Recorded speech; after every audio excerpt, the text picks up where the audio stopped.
মাইজ ইবনে মালিক আল আসলামি আল আনসারী রাদিয়াল্লাহু তাআলা আনহু নবীজির সামনে এসে ধর্ণা দিলেন, ইয়া রাসূলুল্লাহ, হে আল্লাহর রাসূল, আপনি আমাকে পবিত্র বানান, তাহহিরনি, আপনি আমাকে পাক বানান। আমি গুনাহ করে নিজেকে নাপাক বানিয়ে ফেলেছি। নবীজি বললেন, ওয়াইহাক ওয়াস্তাগফিরিল্লাহ ওয়া তুব ইলাইহি, যাও, ধমক দিয়ে সরিয়ে দিয়েছেন, তওবা করো, গুনাহ করেছো, মাফ চাও আল্লাহর কাছে, তওবা করো।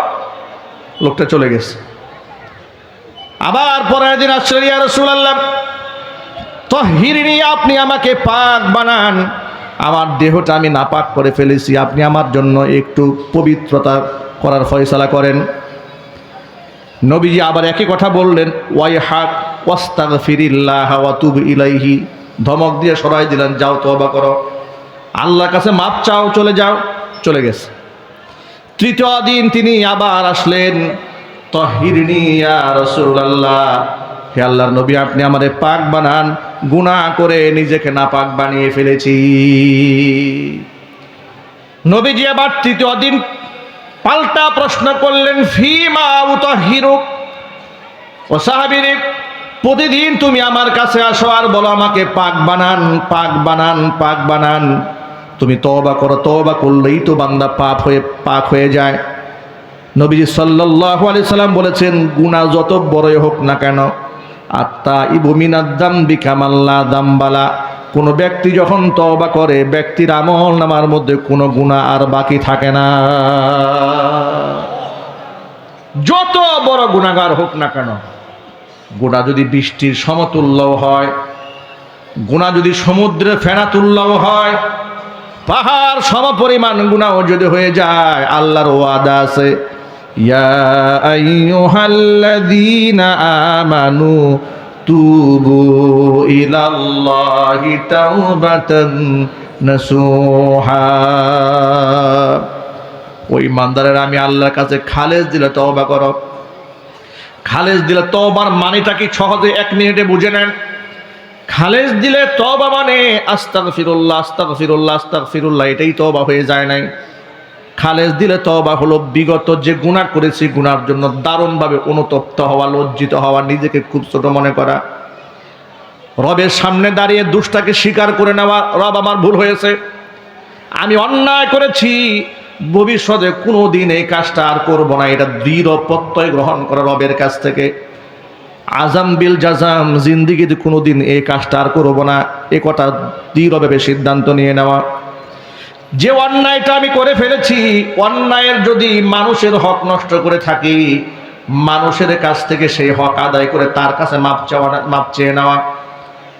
যদি এভাবে কোনো বান্দা তওবা করতে পারে খালেস দিলে, আল্লাহ রব্বুল আলামিনের হাবিব বলেছেন, বান্দা অনুতপ্ত হয়ে চোখের পানি ছেড়েছে, নাকের আগায় আসার আগে বান্দার জিন্দেগির সমস্ত গুনার খাতা আল্লাহ মাফ করে দিবে। নবীজি বারবার বললেন, তওবা করো, ইস্তিগফার করো। সাহাবী 3 দিন আসলেন, রাসূল এবার জিজ্ঞেস করলেন, ফিমা উতাহহিরুকা, ও সাহাবীর, এমন কোন গুনাহ করেছো যে গুনার কারণে তুমি বারবার আমার কাছে আসতেছো, একটু বলো, খুলে বলো।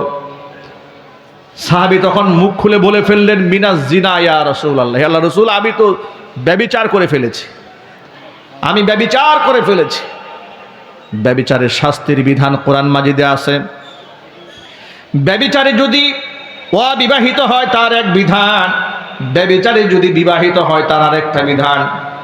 ব্যভিচারে যদি অবিবাহিত হয় তার বিধান হচ্ছে, আয-যানিয়াতু ওয়াজ-যানি ফাজলিদু কুল্লা ওয়াহিদিম মিনহুমা মিআতা জালদা ওয়ালা তা'খুযুকুম বিহিমা রা'ফাতুন ফি দীনিল্লাহি ইন কুনতুম তু'মিনুনা বিল্লাহি ওয়াল ইয়াউমিল আখির ওয়ালইয়াশহাদ আযাবাহুমা তা'iফাতুম মিনাল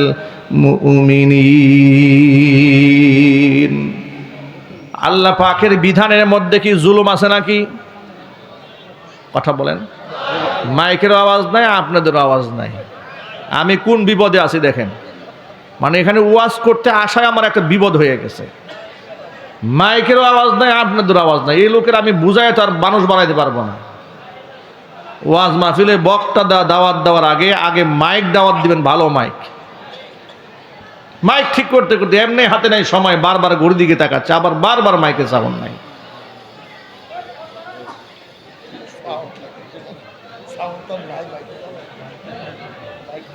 ভিতরে মাল না থাকলে দিবে কি? কথা বলেন, ঠিক না বলেন? পকেটে টাকা থাকলে না দান করা যায়, যার পকেট ফাঁকা ওরা যদি সারাদিন ওয়াজ করেন ভাই দান করলে সওয়াব হবে, ও বুঝবে কিছু? ভাইরা আমার, এখন সাউন্ড দিয়েছে দেখছেন, চরিত্র কত খারাপ এগুলার। এখন সাউন্ড দিলেন কেন? এখন সাউন্ড আসলো কেন? এটা জবাব দিতে হবে আগে।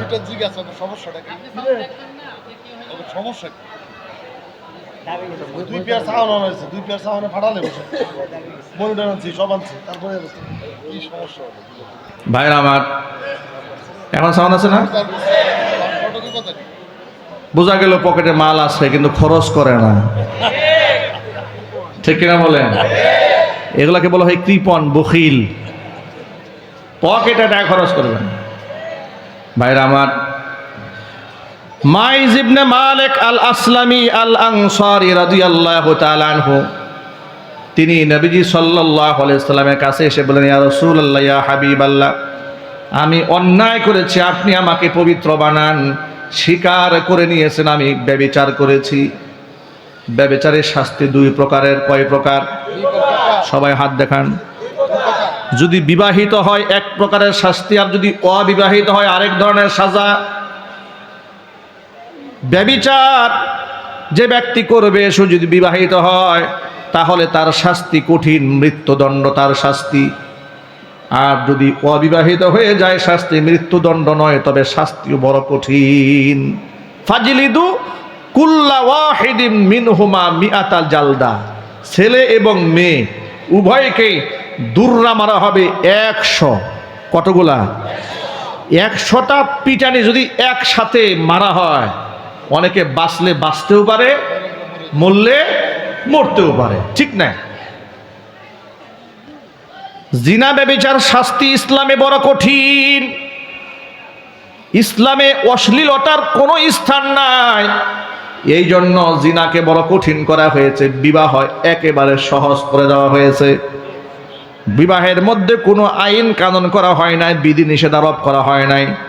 কিন্তু জাহিলি যুগে এই বর্তমান জমানার তথাকথিত সুশীল সমাজের মধ্যে বিবাহকে বানিয়ে দেওয়া হয়েছে কঠিন, আর জিনা ব্যভিচারকে করে দেওয়া হয়েছে একদম পানির মতো সহজ। কেউ যদি একটা জায়গায় দুইটা বিয়ে করে তাহলে দেখবেন আর 14 গোষ্ঠী উদ্ধার করার জন্য নেতা কর্মী পুলিশ অভাব নাই। বিবাহ সে দুইটা করলো কেন? তার 12টা বাজায় ছাড়া হবে। কিন্তু প্রেমিক যদি 50টাও রাখে কোনো অসুবিধা নাই। কথা বলেন, বাস্তবতা আছে না নাই? ইসলাম এই ব্যাপারে কত কঠোরতা করেছে দেখেন। বিবাহিত পুরুষ অন্যের বউ নিয়ে নাইট ক্লাবে যাবা কোনো সুযোগ নাই, একেবারে কল্লা উড়াই দেওয়া হবে। আইন কার? চিল্লায় বলতে হবে আইন কার? এই আইনগুলো সমাজে বাস্তবায়িত যদি না হবে ততদিন পর্যন্ত ওয়াজ নসিহত করে জিনা ব্যভিচার দেশ থেকে বন্ধ করা যাবে না। যদি শুধু ওয়াজেই কাজ হতো তাহলে ইসলাম এই ব্যাপারে এত কঠোর পদক্ষেপ গ্রহণ করতো না, ঠিক কিনা ভাই? আচ্ছা, আল্লাহর নবীর চাইতে উন্নত বক্তা পৃথিবীতে আর আছে? জোরে বলেন আপনারা। তার চাইতে দরদি দায়ী, এত মোহব্বতের দায়ী, এত ইতিদাল ভারসাম্যপূর্ণ বক্তব্য জাতির সামনে পৃথিবীতে আল্লাহর রসুলের চাইতে ভালো করে উপস্থাপন করার যোগ্যতা পৃথিবীতে আর কারো আছে? সেই নবীজি জিনার ব্যাপারে শুধু নসিহত করেন নাই, আইন কার্যকর করেছেন, কঠোর হয়েছেন।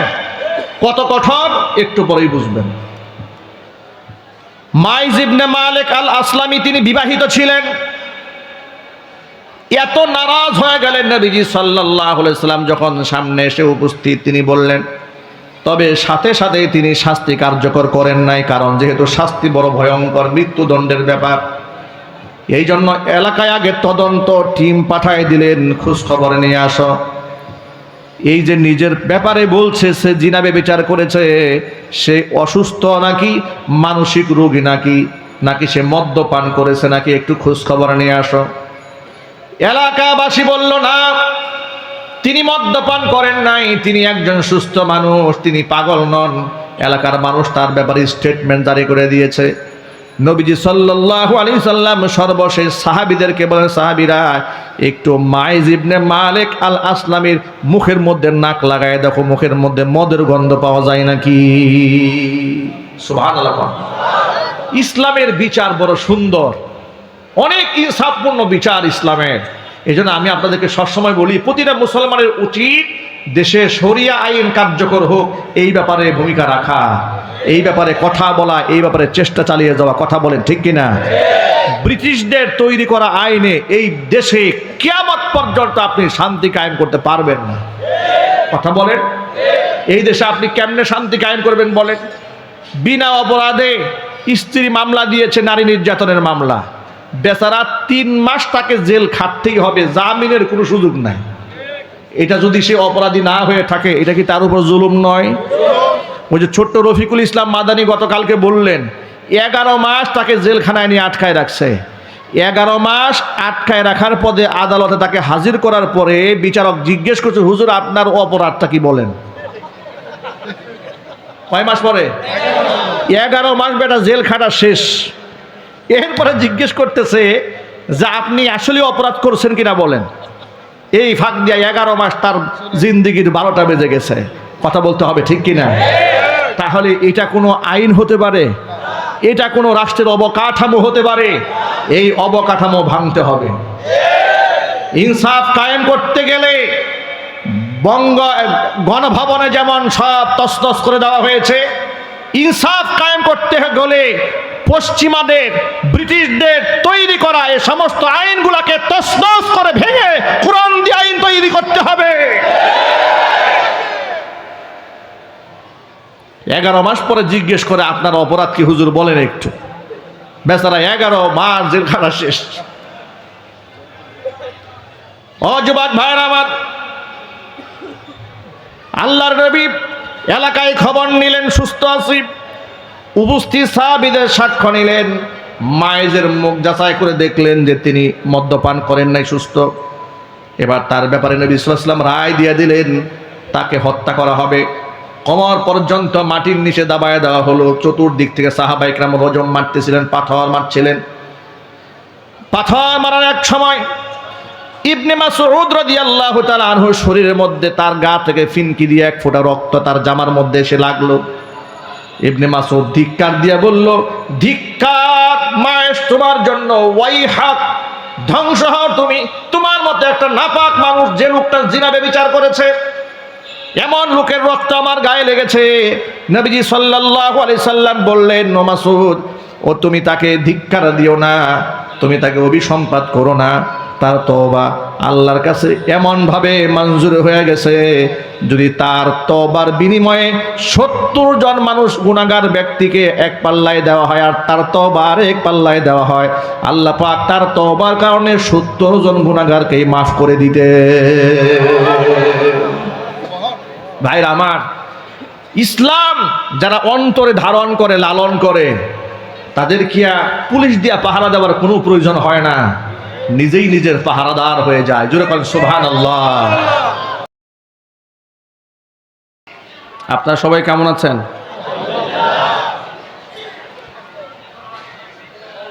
রাস্তাঘাটে এত মানুষের কোলাহল, এত মানুষ এই ছোট্ট মাহফিলকে কেন্দ্র করে যে কি পরিমাণ দোকানপাট বসেছে, একেবারে খুবই সাধারণ জিনিসপত্র কেনার জন্য অসাধারণ ভিড়। জিনিস খুবই সাধারণ, ক্রেতা অসাধারণ, ঠিক কিনা বলেন? শয়তান কখনোই চায় না, কোনো দিন চায় না যে ওয়াজ শুনে মানুষ হেদায়েত হোক, এটা শয়তান চায় না। কি বলেন? শয়তান চায়। ওয়াজ শুনে মানুষ হেদায়েত হোক, মানুষের ঘোর অমানিসা কেটে যাক, আধার দূর হোক, মানুষ হৃদয়াত্মা আলোকিত হোক, সমাজ আলোকিত হোক, এটা শয়তান কি কখনো চেয়েছে? চায়নি। শয়তান যেমন চায় না সমাজ আলোকিত হোক, শয়তানের সবসময় চাহাত থাকে মানুষ অন্ধকারে ডুবে থাক। অনুরূপভাবে এই সমাজে শয়তানের নাতিপুতিরাও চায় না যে সমাজের মানুষ আলোকিত হোক। কথা বলে না কেন? আওয়াজ দেন, বক্সে আওয়াজ দেন, এগুলো রাখছেন কেন? আওয়াজ না দিলে সাউন্ড দিতে হবে। এই সাউন্ড আমি কথা বলবো না তো, সবগুলো বক্সে আওয়াজ দেন। ভিতরে আমার কানে আওয়াজ বাজতে হবে। আমি চিৎকার করে কথা বলবো না। আমার প্রতিদিন 3টা-4টা মাহফিল, আমি আওয়াজ করে কথা বলবো না, একদম নর্মাল কথা বলবো। আওয়াজ দেন, ভলিউম আরো বাড়ান, আরো বাড়ান। হালকা ইকো দিলে রিভার্ব দিয়ে কথা মিক্স করে রাখেন, কথা স্পষ্ট করে রাখেন। হালকা করে রিভার্ব দিয়ে রাখেন, হালকা হালকা ডিলে দিয়ে রাখেন, হালকা করে। আমার হাতে সময় একেবারেই সংক্ষিপ্ত। আপনারা দেখেছেন যে পোস্টারেও লেখাও আছে আলোচনার সময় বাদ এসা। কমিটি আমার সাথে এভাবেই যোগাযোগ করেছে যে হুজুর, এই বছর যেহেতু শিডিউল নাই, গাজীপুরে কোনো মাহফিল থাকলে ওই মাহফিলের সাথে আমাদেরকে একটু জয়েন দিয়ে দেন। এটা হচ্ছে সেই জয়েন প্রোগ্রাম, ট্রানজিট প্রোগ্রাম। এরপরেও মাহফিল আছে, এর আগেও মাহফিল ছিল, মাঝখানে এটা ঢুকানো হয়েছে। আমি আলহামদুলিল্লাহ যথাসময়ে উপস্থিত হয়েছি। কর্তৃপক্ষের আবদারে আমি একটু লেটে স্টেজে উঠতে হয়েছে। এই জন্য আমি ইচ্ছা করলেও যে খুব লম্বা কথা বলবো, এটা আমার দ্বারা বলা সম্ভব হবে না। সুতরাং যতক্ষণ কথা বলবো আল্লাহ তাআলা আমলের নিয়তে কিছু কথা বলার, শোনার, সেই অনুযায়ী আমল করার তৌফিক আল্লাহ তাআলা আমাদের সকলকে দান করেন। সকলেই বলুন আল্লাহুম্মা আমিন। আচ্ছা, আল্লাহ যদি চান অল্প কথায় হেদায়েত দিতে পারেন কিনা? আরো জোরে বলুন, পারেন কিনা? আল্লাহ তাআলা যদি চান একটি শব্দের মাধ্যমে মানুষ হেদায়েত প্রাপ্ত হয়ে যায়। নবী করিম সাল্লাল্লাহু আলাইহি ওয়াসাল্লামের সময়ে কি আওয়াজ রে ভাই, কোনো আওয়াজ, স্টেজে তো কোনো আওয়াজই নাই। আমি বুঝি না এইরকম সেট আপ কেন হবে। স্টেজে বক্স দিয়েছে, বক্সে আওয়াজ নাই, তো এগুলো রেখে লাভ কি? এগুলো ভেঙে ফেলেন। এগুলো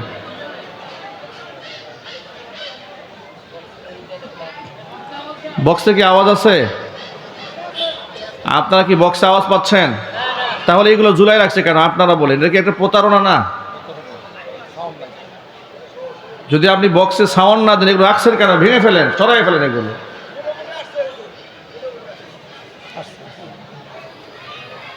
মোটামুটি আসে হুজুর বলার পরে কেন?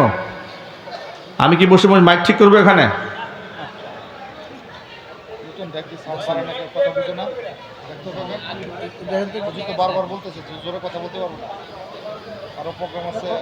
নর্মাল কথা বলতে হবে। এগুলো এই ধরনের মাইক দিয়ে ওয়াজ করা যাবে না।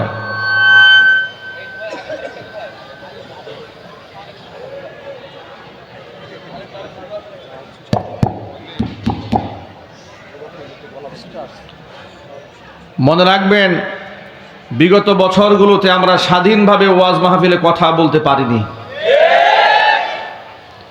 আমরা কথা বললে আমাদেরকে তকমা দিয়েছে মৌলবাদ, তকমা দিয়েছে জঙ্গিবাদ। আমাকে গাজীপুরের এক উল্লেখযোগ্য নেতা আমাকে একদিন বলছে, আপনি তো জামাত শিবির করেন। আমি বললাম, এই এত বড় তথ্য আপনাকে কে দিয়েছে? বলে, এটা একেবারে হাই কমিশন থেকে আমাদের দলের সবাই জানে আপনি জামাত করেন। হাই কমিশনে এই কথা বলেছে। আমি বললাম, হাই কমিশন থেকে শুরু করে আপনাদের তৃণমূল পর্যন্ত নেতা কর্মী যা আছেন সব মিথ্যাবাদী। কথা বলেন, সব মিথ্যাবাদী। ওরা মিথ্যার উপর রাজত্ব করেছে। কথা বলতে হবে, ঠিক কিনা? ওরা মানুষদেরকে ছোট করার জন্য, খাটো করার জন্য, যাকে যে কথা বলে ঘায়েল করে সামাজিকভাবে দুর্বল করা যায়, ওরা সেটাই করেছে।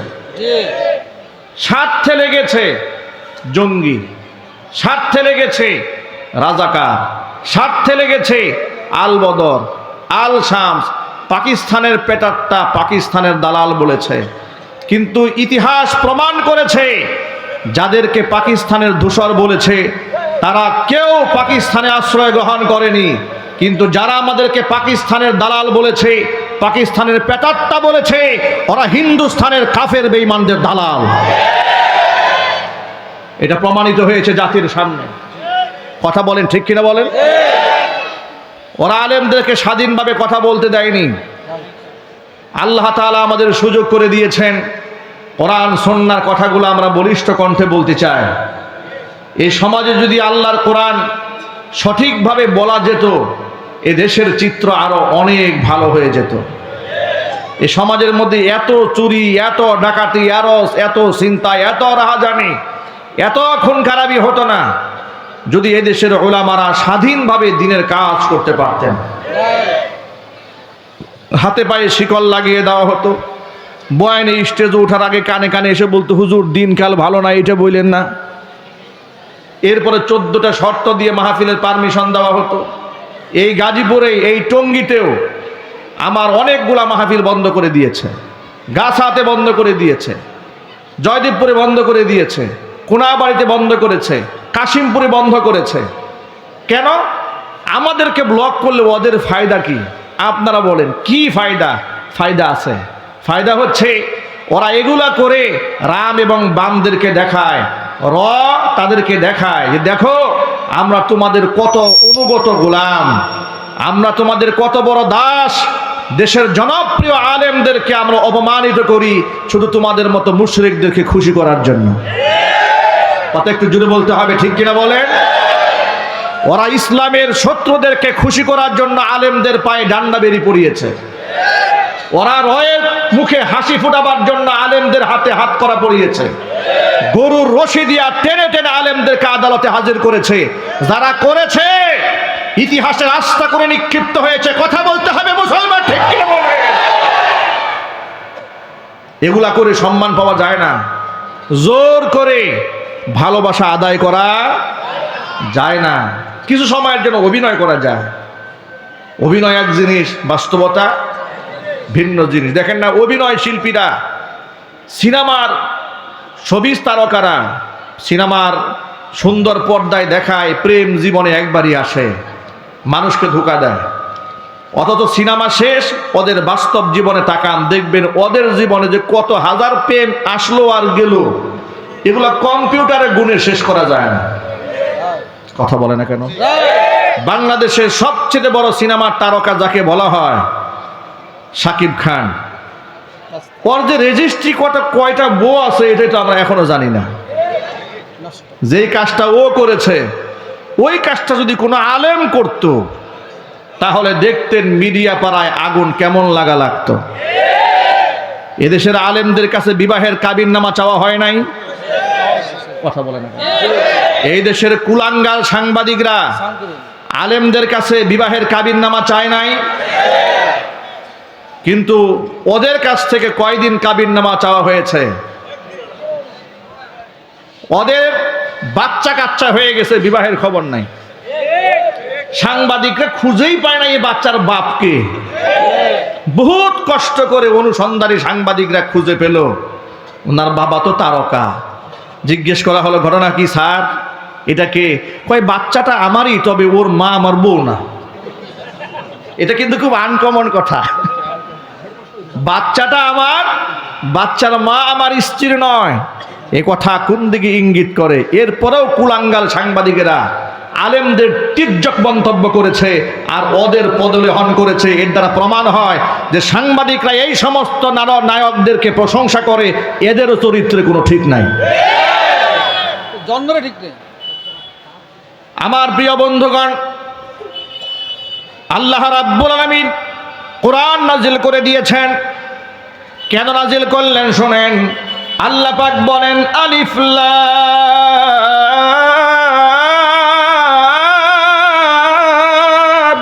রা,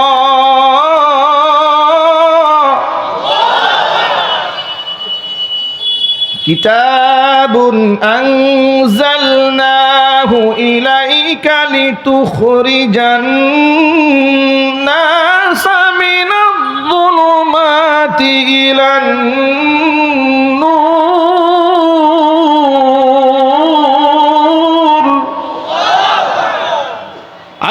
বলেন, হে নবী, আলিফ লাম র হুরুফে মুকাত্তাআত, এর অর্থ আল্লাহ পাকই ভালো জানেন, পৃথিবীর কেউ এই সমস্ত হরফের অর্থ জানেন না।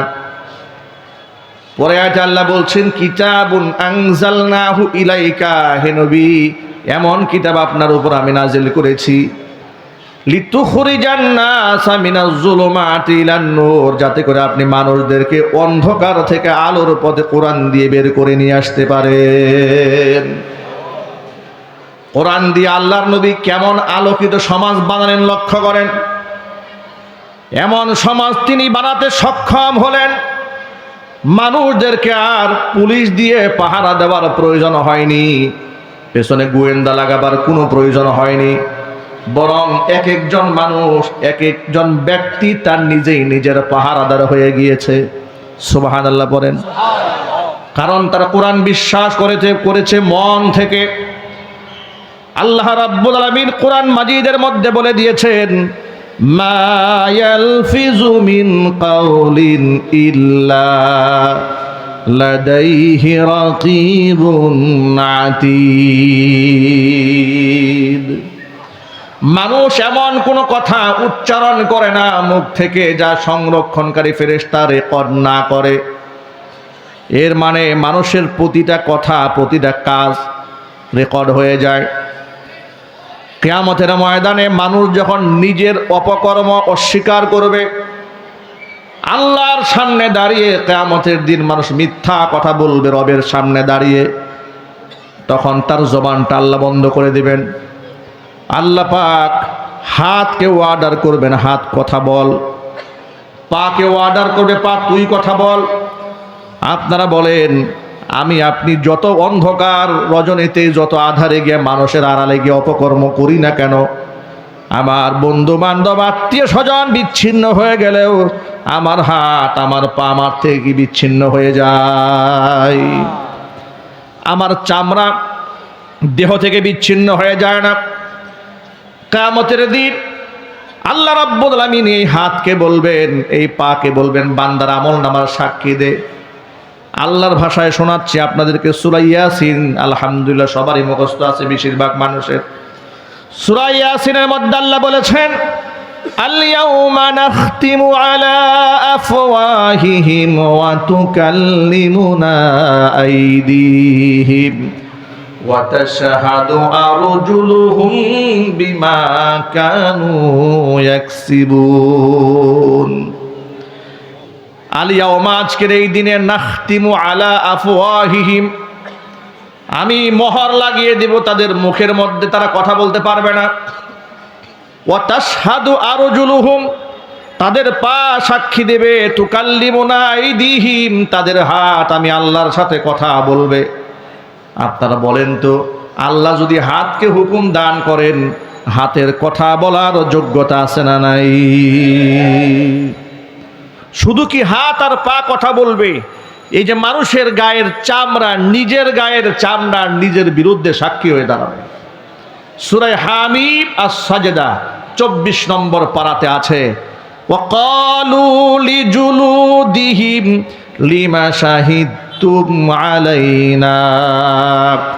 মানুষ নিজের চামড়াকে বলবে, রে চামড়া, লিমা শাহিদতুম আলাইনা, কেন তুমি আজকে আমার বিরুদ্ধে সাক্ষী দাও?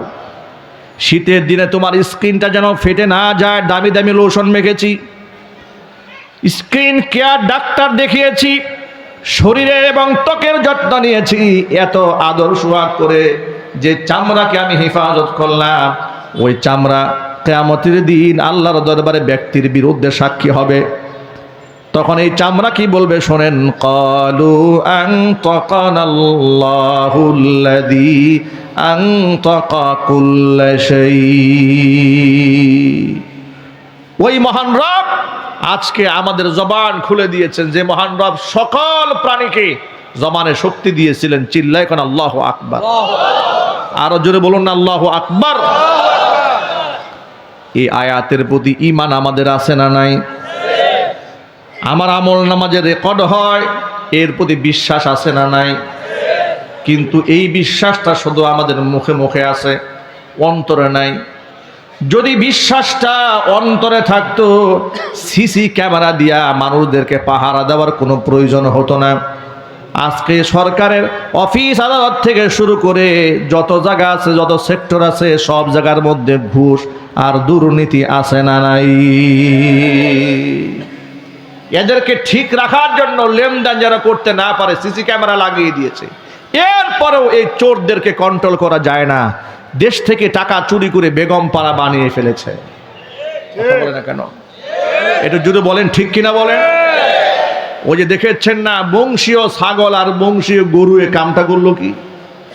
বংশীয় ছাগল আর বংশীয় গরুয়ে, বংশীয় চোর যা বাংলাদেশে ছিল, এগুলার 12টা বাজায় ছেড়ে দিয়েছে। এক মতিউর রহমান ধরা পড়লো, খোঁজখবর নিয়ে কেঁচু খুঁড়তে গিয়ে সাপ বের হয়ে আসলো ছাগল কাণ্ডের ঘটনায়। এরকম কত মতিউর রহমান যে বাংলাদেশে আছে তার কোনো হিসাব নাই, তার কোনো সীমা নাই। কথা বলেন ঠিক কিনা জোরে বলেন। কোনো সীমা নাই। অথচ মাইকের সামনে আসলে তারাই হতেন আমার সোনার বাংলা গান গেয়ে দেশপ্রেমিক, আর আলেমরা ছিল দেশদ্রোহী। অথচ দেখেন, আমার বড় বলতে ইচ্ছা করে গলা ফাটিয়ে 116 জন বিজ্ঞ আলেমের নামের তালিকা করে দুদকে জমা দিয়েছিল সাবেক বিচারপতি কালা মানিকের নেতৃত্বে।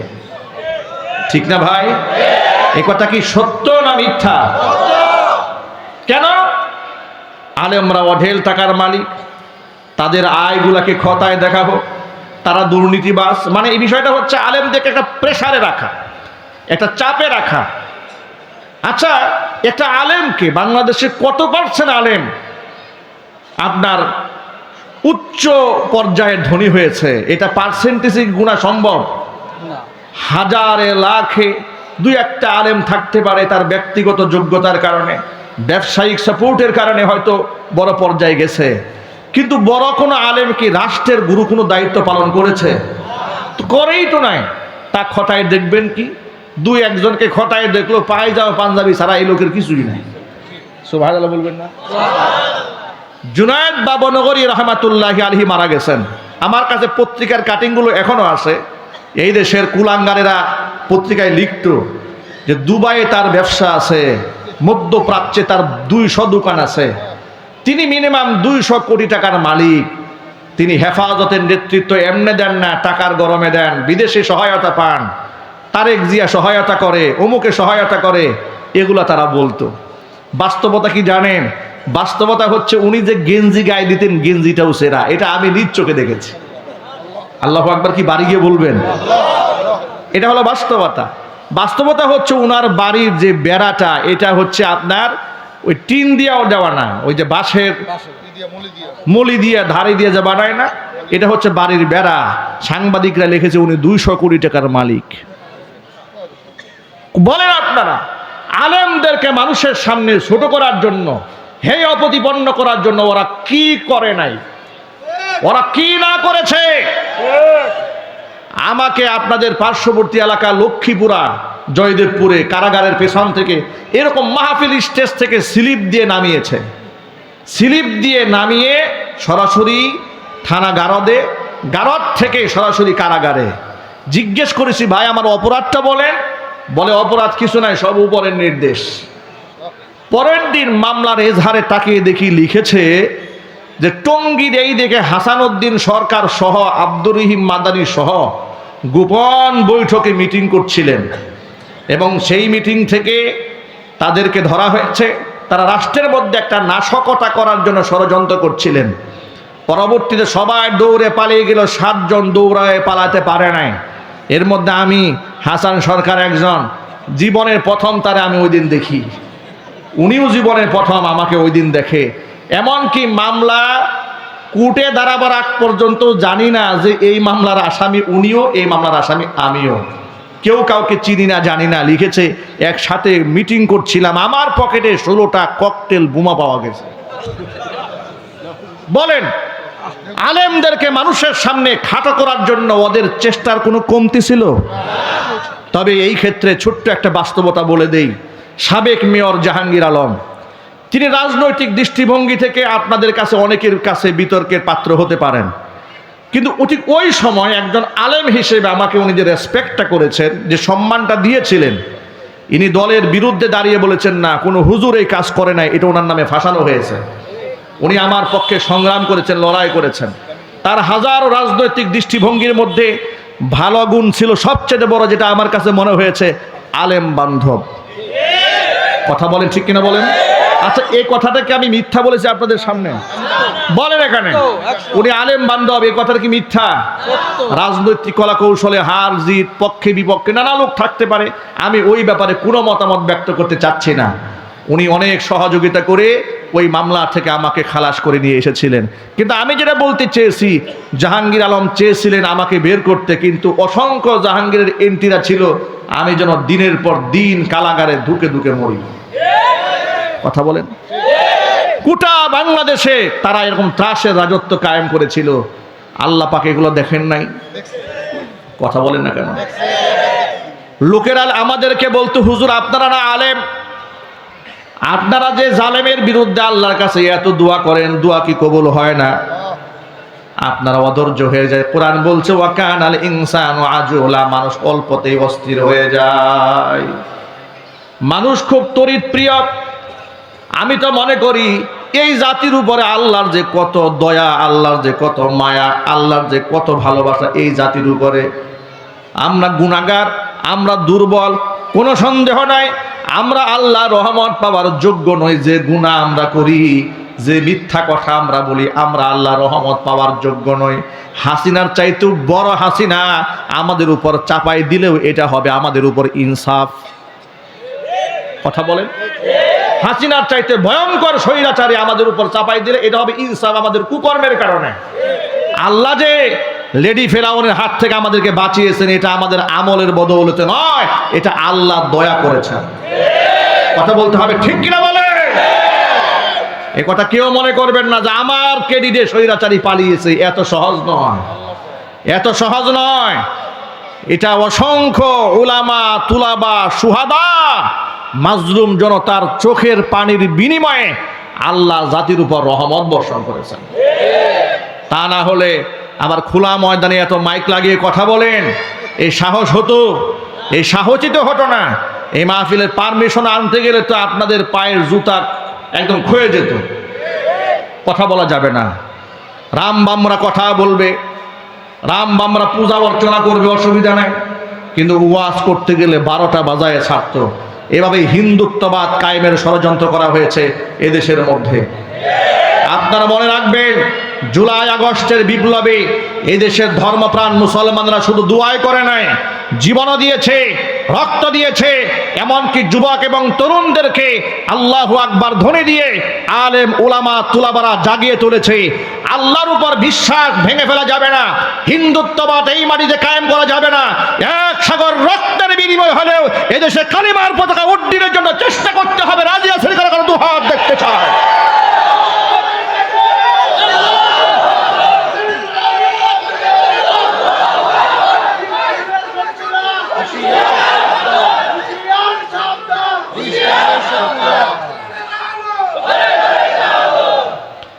আমার প্রিয় বন্ধুগণ, কোরআনে কারীম মানুষদেরকে কিভাবে আলোকিত বানায়, ছোট্ট একটা এক্সাম্পল দিয়ে আমি আমার আলোচনা শেষ করব ইনশাআল্লাহ। মানুষরা কোরআনের আলো পাওয়ার পরে কেমন আলোকিত হয় দেখেন। আমরা তো শুধু বিশ্বাস করে নিলাম যে আমার কথা রেকর্ড হয়, কাজ রেকর্ড হয়, এ কথা মুখে স্বীকার করে নিয়েছি।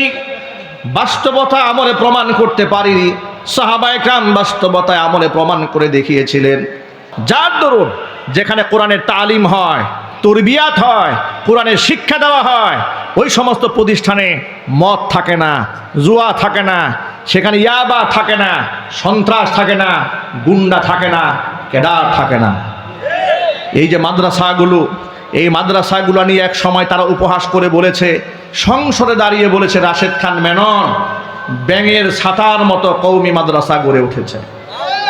এই ধরনের উপহাস এই দেশের মাদ্রাসা নিয়ে করা হয় নাই? একটু ইমানদারের মতো বলেন না আপনারা। নাকি আপনাদের অন্তরে এখনো ভয় আছে যে আপা চট করে চলে আসে কিনা? আবার কি ভয় আছে আপনাদের? আরে বাবা, ভয়কে জয় করতে শেখেন। আমাদের সন্তানেরা ভয়কে জয় কিভাবে করতে হয় তা শিখিয়ে দিয়েছে। কথা বলতে হবে, ঠিক কিনা বলেন? 16 বছর মুরব্বীরা চুপসে গিয়েছিল, জুলুম নির্যাতনে সহ্য করতে না পেরে তারা দেয়ালের মধ্যে পিষ্ট হয়ে গিয়েছিল। নিঃশেষ হয়ে যাওয়ার পথে আমাদের সন্তানেরা মাথা উঁচিয়ে বুক ফুলিয়ে আবু সাইদের মতো লোকেরা এইভাবে হাত উত্তোলন করে বুলেটের সামনে দাঁড়িয়ে বুঝিয়ে দিয়েছে এ জাতি ভীরু এবং কাপুরুষের জাতি নয়, তারা সাহসী জাতি। আপনাদের কিসের ভয়? কিসের ভয় আপনাদের? ইমানদারেরা ভয় পাবে একমাত্র আল্লাহকে। কাকে ভয় পাবে? আরো চিল্লায় বলেন। মাদ্রাসাগুলাকে ব্যাঙের ছাতা বলা হয় নাই? বলেন। ব্যাঙের ছাতার মতো মাদ্রাসা গড়ে উঠেছে বলেছে। জঙ্গিবাদের কারখানা বলা হয়েছে। মহিলা মাদ্রাসাগুলোর মধ্যে মেয়েরা হাত মোজা পা মোজা পরে যায়, সহ্য করতে পারে না ওরা বলেছে যে কি যে হয় ভিতরে আল্লাহই জানে। আমাদের মাদ্রাসাগুলোতে যে কি যে হয় এটা আল্লাহ তো ভালো জানে, কিন্তু তোমাদের কারখানার মধ্যে কি হয় এটা শুধু আল্লাহ জানে না, আল্লাহ জানে সাথে সাথে বান্দাও জানে। ঠিক না বলেন? তোমাদের কারখানার মধ্যে যে জিনা ব্যভিচারের সেঞ্চুরি হয় এটা এই দেশের মানুষ জানে। তোমরা যে এক একটা হলের মধ্যে টর্চার সেল বানিয়ে রেখে রামদা রেখে মানুষদেরকে কুপিয়ে হত্যা করেছ, এই দেশের বান্দারা তা জানে। জানে না? এই মাদ্রাসাগুলোর অবদান হচ্ছে, যদি এই দেশে মাদ্রাসা না থাকতো তাহলে এই সমাজের মানুষ অসভ্য হয়ে যেত। আজকে যতটুকু মানুষ সভ্য আছে এটা দ্বীনি তালিম তরবিয়ত থাকার কারণেই আছে। এখনো পর্যন্ত বাবা মা সন্তানের কাছ থেকে যতটুকু শ্রদ্ধা পায় এটা আলেমদের নসিহতের কারণেই পায়। এখনো পর্যন্ত সমাজে বড়রা ছোটদের কাছ থেকে যতটুকু শ্রদ্ধা পায় আলেমদের বয়ানের কারণেই পায়। এটা যদি বন্ধ হয়ে যায় তাহলে আবার একটা অসভ্য কালচার জমিনের মধ্যে শুরু হবে। আমি সকলের প্রতি আহ্বান জানাই যে সন্তানকে doctor, engineer, lawyer, barrister, professor, আইনজীবী, বুদ্ধিজীবী, কলামিস্ট, সাহিত্যিক যা কিছু বানাতে চান সবার আগে তাদের মূল ফাউন্ডেশন আল্লাহর কোরআন দিয়ে দেন। একটা ছোট্ট বাচ্চাকে মাদ্রাসায় কোরআন শেখাতে খুব সময় লাগে না, 2-3 বছরের মাথায় একটা ছেলে 30 পারা কোরআন হাফেজ হয়ে যায়। সুবহানাল্লাহ বলেন, আল্লাহু আকবার বলেন। আর এখনকার মাদ্রাসাগুলো তো অনেক অ্যাডভান্স হয়েছে, আলহামদুলিল্লাহ বলেন। আলহামদুলিল্লাহ। আমাদের মাদ্রাসার বাচ্চাদের হাতের লেখা দেখে আমি নিজে হতবাক হয়ে যাই। এখন আমিও মাদ্রাসা করেছি আলহামদুলিল্লাহ, জামিয়া মাদানী আরাবিয়া গঠন করেছি। আমি দেখেছি ছোট্ট ছোট্ট বাচ্চারা হাতের লেখা লিখে, ওদের লেখা দেখে আমি হতবাক হয়ে দাঁড়িয়ে যায়। আমার মেয়ে একদিন আমাকে ইংরেজি হাতের লেখা দেখাতে নিয়ে এসছে, আমার মেয়ে, বড় মেয়ে। আমি বললাম এই লেখা কি তুমি লিখেছো না হুজুর লিখেছে? বলে আমি লিখেছি। আমি অবাক হয়ে গেছি, এত সুন্দর লেখা তো আমিও লিখতে পারবো না। ছোট্ট বাচ্চা ক্লাস 3-তে পড়ে এত সুন্দর লেখা লিখেছে, জোরে কোন আল্লাহু আকবার। সুতরাং প্রিয় ভাইরা, মাদ্রাসায় সন্তানদেরকে দিন, তাদেরকে বা আমল বানান, কোরআনের নূর দিয়ে সিনাকে আলোকিত বানান। এরপরে সে ডাক্তার হোক, ইঞ্জিনিয়ার হোক, রাজনীতিবিদ হোক, কোনো অসুবিধা নাই। কারণ যার সিনার মধ্যে কোরআন থাকবে সে সাহিত্যিক হবে, বুদ্ধিজীবী হবে, কিন্তু শাহরিয়ার কবি হবে না। কথা বলতে হবে, ঠিক কিনা?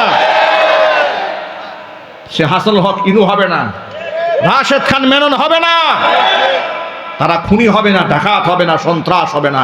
তারা ইমানদার হবে, ইমানদার ডাক্তার হবে, ইমানদার ইঞ্জিনিয়ার হবে, ইমানদার পাইলট হবে। আল্লাহু আকবার বলেন। আমরা কি আমাদের সন্তানদেরকে সেভাবে গড়ে তুলতে রাজি আছি? ইনশাআল্লাহ। আল্লাহ রাব্বুল আলামিন যেন আমাদের সকলকে কবুল করেন, মঞ্জুর করেন। জোরে বলেন আল্লাহুম্মা আমিন। আপনাদের সামনে এতক্ষণ পর্যন্ত সংক্ষিপ্ত আকারে যে কথাগুলো বলেছি, সবার আগে আল্লাহ তাআলা আমাকে